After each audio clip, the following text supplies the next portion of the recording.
ગુજરાતની ગ્રામ પંચાયતો માટે તારીખ 22 જૂને યોજાયેલી ચૂંટણીઓનું આજે પરિણામ આવી રહ્યું છે।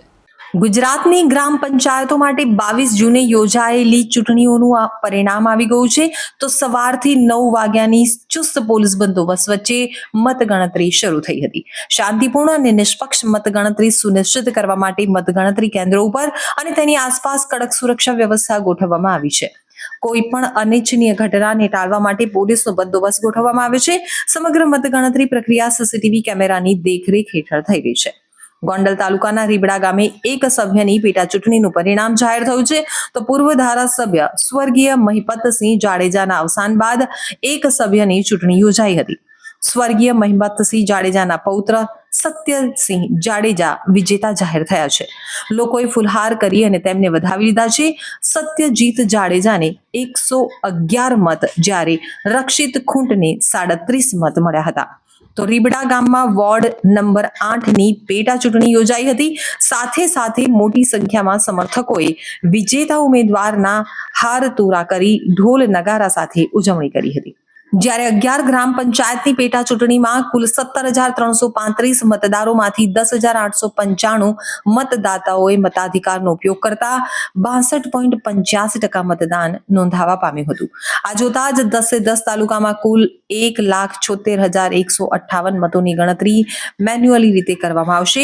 કારણ કે આ વખતે બેલેટ પેપર દ્વારા મતદાન કરવામાં આવ્યું હોવાને કારણે સ્વાભાવિકપણે જ મતગણતરીમાં થોડો વધુ સમય લાગશે। પરિણામે વિવિધ ગામોમાં વિજેતા ઉમેદવારોના વિજય સરઘસ સંભવત સાંજ બાદ નીકળે તેવી શક્યતાઓ છે। તો સાબરકાંઠા હિંમતનગરમાં પોલિટેકનિક કોલેજ બહાર સમર્થકો સાથે ગ્રામજનો અને ઉમેદવારોની ભારે ભીડ જોવા મળી રહી છે। અબિલ ગુલાલની છોડો ઉડી રહી છે। તો કલોલની વાત કરીએ તો ઓળા ગ્રામ પંચાયત ચૂંટણીમાં સરપંચ પદે આનંદજી કે ઠાકોરનો વિજય થયો છે। ઓળા ગ્રામ પંચાયતનું આજે મતગણતરી પૂર્ણ થઈ છે। શું પરિણામ આવ્યું છે? પરિણામમાં ખૂબ સારું પરિણામ આવ્યું છે। ઓળા ગામની અંદર મતદારોએ ખૂબ સારું સાથ સહકાર આપ્યો છે અને સાથ સહકાર આપીને મને વિજય બનાવ્યો। ઓળા ગામ વતીને દરેકને કહેવા માગું છું કે 2 હાથ જોડી દિલથી હૃદયપૂર્વક ખૂબ ખૂબ આભાર। કેટલા મતે વિજય થયા છે અને કેટલા ઉમેદવારો હતા? 83 મતે વિજય થયા। ઉમેદવાર 3 હતા। કોણ કોણ હતા ઉમેદવારમાં ફર્સ્ટ નંબરમાં હું આનંદજી કનુજી ઠાકોર, સેકન્ડ નંબરમાં રબારી જગદીશભાઈ વધારભાઈ, થર્ડ નંબરમાં ઠાકોર રમેશજી રોમાજી। અને કોનો વિજય થયો? વિજય મારો થયો। આપણો નામ બોલો। વિજય આનંદજી કનુજી ઠાકોર।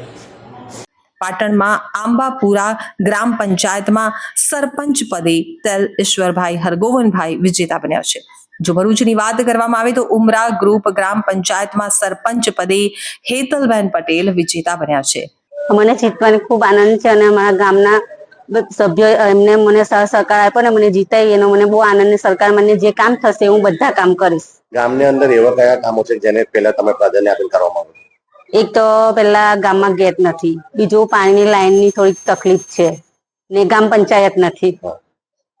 એ બધું અમે કરીશ। કેવી ખુશી થઈ રહી છે આજે? આનંદ, બહુ જ આનંદ થાય છે। મારા ગામના બધાએ સાથ સહકાર આપ્યા એનાથી મને બહુ ખુશી। આણંદના ખંભાતની પોપટપુરા ગ્રામ પંચાયતમાં સરપંચ પદે હીરાબેન ચિમનભાઈ વણકરનો વિજય થયો છે।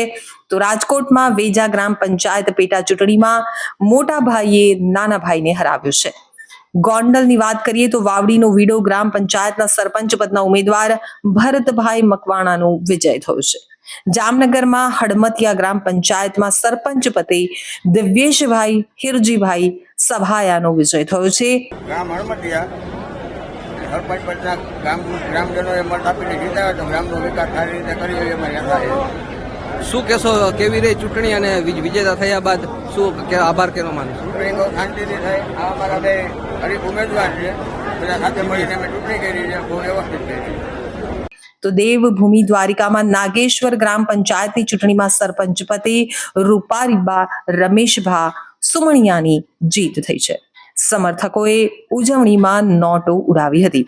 તો બોટાદના ગઢડાની પીપળ ગ્રામ પંચાયતમાં ભાજપ પ્રેરિત સરપંચ અને પેનલનો વિજય થતા તાલુકા ભાજપ પ્રમુખ ભાવુક બન્યા હતા।